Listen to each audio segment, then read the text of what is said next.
Well, we have a working system. The computer works, the C2N Data Cassette works.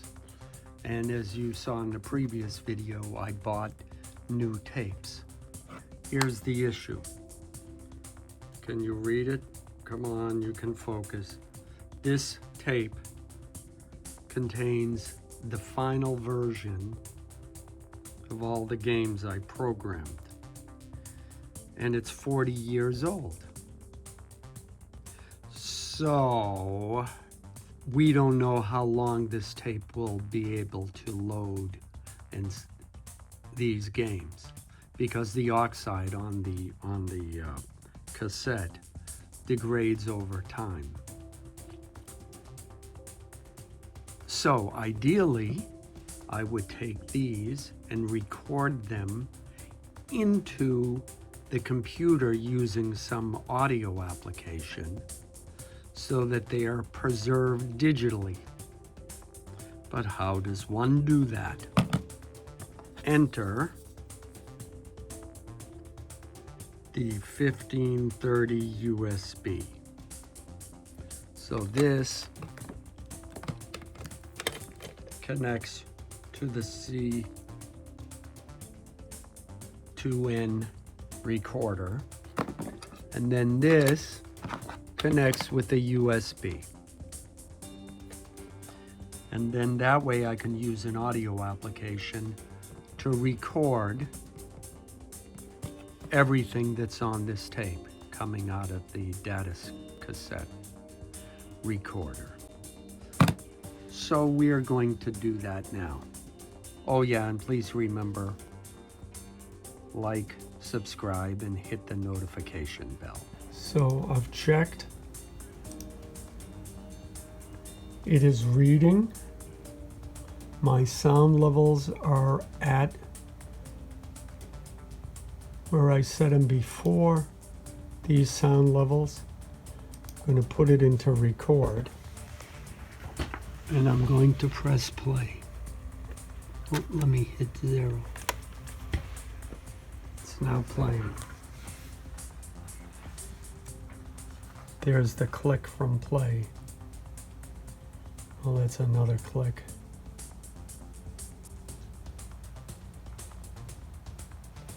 Let's see what it says. There we go. Well, that looks a little weird there. But that's the beginning tone. What I'm going to do is record all of these in one pass. I can use the audio editor to split these up. Now that just went past 28. So I'm guessing this is the new section. And that's for Cavalier. That goes to 50.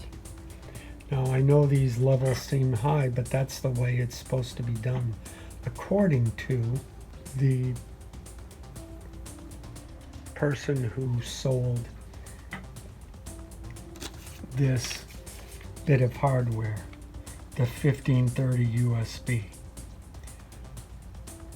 I should probably give him a shout out. The website is www.load64.com. Here we go. And it works for Commodore 64 programs as well. Okay, what are we on here now? We're at 67, so that's Clash Fire. Okay, that should end shortly. It did. Now we're going to Motorcycle Hijinks. I can't believe I put the programs so close together. So this is now Hidden Village. Well, one can see that Commodore had the issue with its data cassettes, which was pretty cheap. As I remember, it wasn't expensive to buy. but other platforms, other computers, their disk drive were faster. There's videos on YouTube about how Commodore's disk drive, I forget exactly what happened, but there was some limitation which slowed the speed down of their floppy compared to other 5 1/4 or 5.5 inch floppies.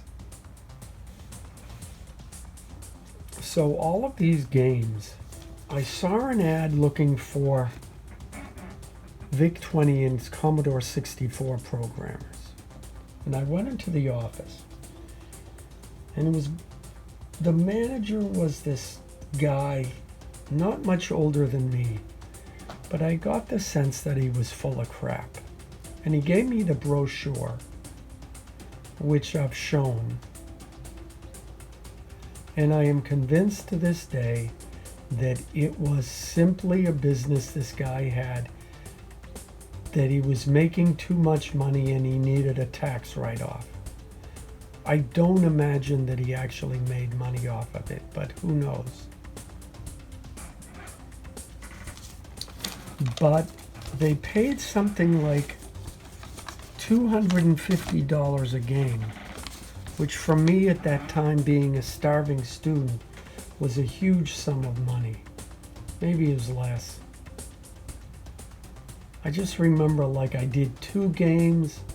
They did it, if you did 1 game a week, it was one amount of money. If you did 2 games in a week, it was more. If you did, and I remember like getting a check for $370, and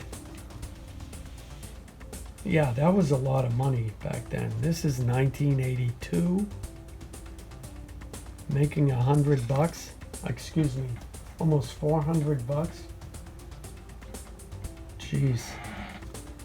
Okay, there we go.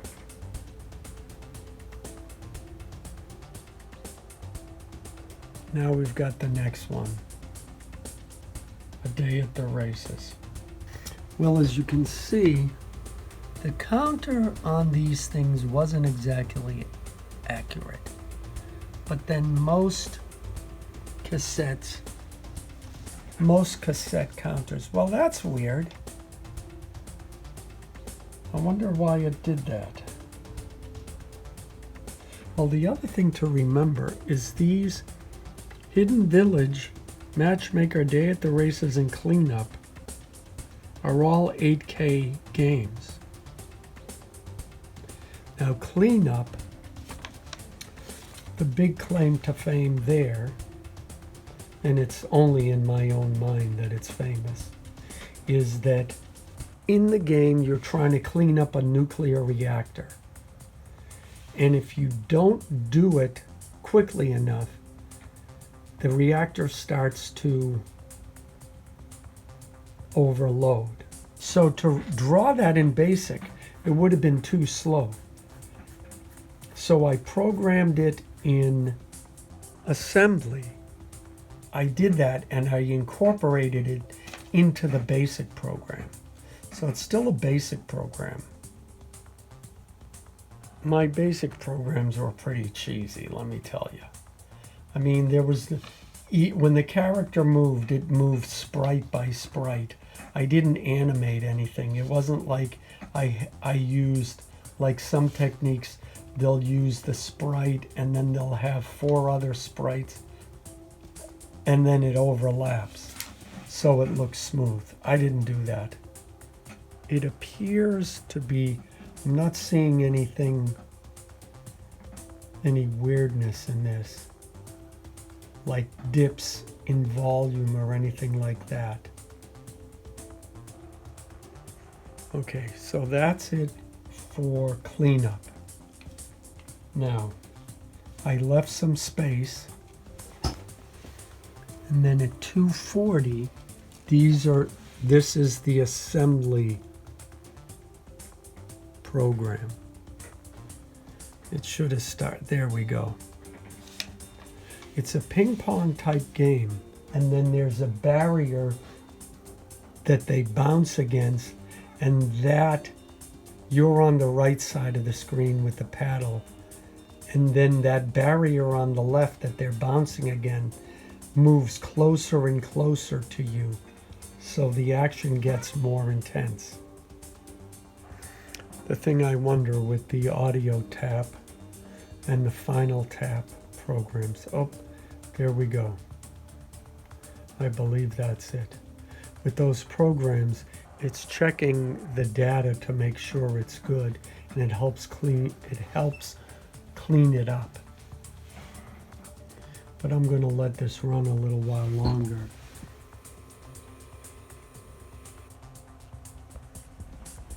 I believe that's it.